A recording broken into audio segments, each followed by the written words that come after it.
Okay, hey, you beautiful people. Well, look, before we dive in, I want to just mention a couple of things that are coming that are really exciting. The first one is that Instagram's up and running, and I'm going to be putting videos and stuff on there. So if you are an Instagram person and you want to come and see some clips and video stuff of things that I'm up to, come follow us at Rebel Spirituality. So super easy to remember, right? And cool big announcement, there's a YouTube channel on the way. So what I'm probably going to do is upload the videos of these podcasts, but I'm going to do it a couple of weeks after it gets launched, kind of in the audio version, right? The kind of classic podcast style. And then build from there. That's what I think I'm going to do. So watch this space. If you want to go over to Rebel Spirituality on YouTube and follow just to see as things pop up, then that would be amazing as well. Right. I said that I'd start sharing some of these amazing reviews that people have left. So let's share one. I love this so much. Such a great way to start the week, opening your mind to what's possible on so many levels. I can't wait for Mondays. That's from Just Sober Me. And thanks so much. I just, that fills me with so much joy to know that people might be looking forward to this. Like, how cool is that? It's so nice to know that. And it's so lovely to have so many of you that I love, so many new friends and so many old friends, just people that I love and just trust so deeply on the journey with me. So thanks very much for all the reviews and stuff. I really, really, really appreciate it. Okay, today we're going to talk a little bit about grasping and aversion, or just one element of that. And many of you, if you've ever kind of studied Buddhism or anything like that, these are terms that might be quite common and things that we might be aware of, or maybe not. But really, we're talking about kind of grasping as like trying to keep hold of stuff and or trying to get stuff. And aversion is kind of repelling stuff, pushing stuff away.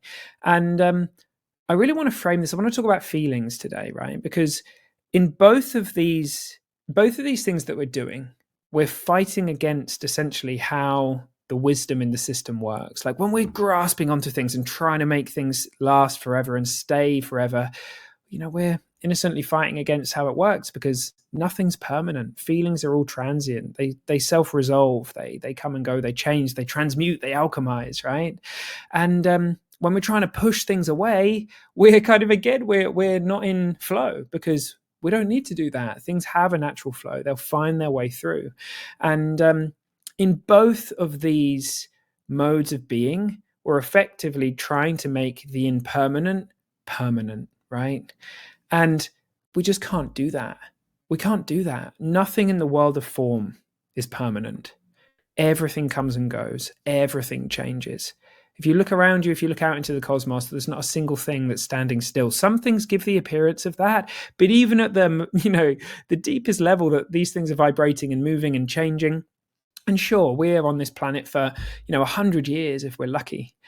But ultimately, when we're talking at a cosmic scale, nothing's permanent, right? Nothing's permanent. And when we try and find security, when we try and make things permanent when they're not, then we're not in alignment with how it goes. So we end up getting ourselves into a right old pickle at times, right? And I've noticed this pattern. I don't know if you've noticed it yourself, that when we get filled with feelings that we kind of we might innocently judge them as bad or negative, this kind of thing, things that don't feel so good in the body, right? So maybe it's sadness or something like that. We can forget that these things are impermanent. We think that they're going to last forever. And it can really feel like that when we're in the middle of it, right? And we kind of lose touch with that truth. And that can affect our behavior. We can start trying to do all sorts of different things. And any moment where we think our feelings are coming from the world outside, that we forget that they're coming from within us, we'll start trying to change the world in order to change our state. But we needn't do that. We don't have to do that, because things settle. Things settle. They, just like a storm that's raging, it will pass. Sometimes they rage a bit longer, but they pass, and there'll be that time when we wake up and the sky's clear. And it works the other way as well. It seems like when we're full of beautiful feelings, very often we can quite naturally want them to hang around, right? We want them to remain, and we want to lock them in place. And that, in a way, is, well, sometimes we can push them away. So imagine, we're feeling fantastic. We find ourselves full of beautiful feelings. Many people, we might want to prolong them or elongate them, and people might do that through the use of alcohol or drugs. That's something that I definitely used to do. The thing with that is, the moment that we introduce that drug into the system, it cares for itself. It has its own kind of lifespan. It doesn't bring joy into our life, right? However pleasurable for the body something might be, it's not bringing happiness and joy into the system. And so we can innocently knock. We can put something that eclipses those beautiful feelings, all right? Because those beautiful feelings are coming from you. So when you notice that they're there, luxuriate in them, bathe in them, enjoy them for as long as they are. And then at some point, because you're a human, you're going to get some thought come through, and, you're going to experience something different. And that's part of the beauty of it, right? Try this game of trying to always feel good all the time. It fucks us up. It messes us up. It's much more rebellious to look into the true nature of feelings, the true safe nature of our experience, our psychological experience. And then we don't kind of innocently almost scare off the good. Okay. So in both of these, whether we're grasping to try and keep stuff there, or aversion, we're trying to push something away, we're innocently out of alignment with the truth of the matter, which is nothing's permanent. Things are moving all the time in the world of form anyway.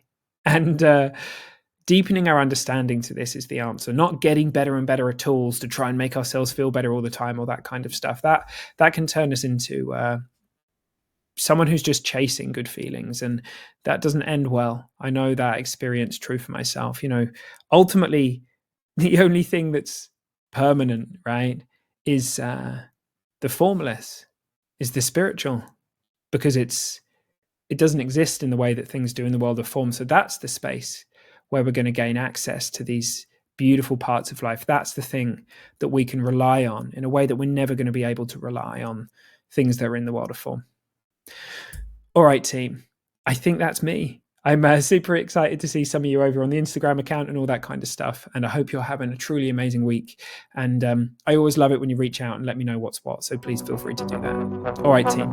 Huge love. See you soon.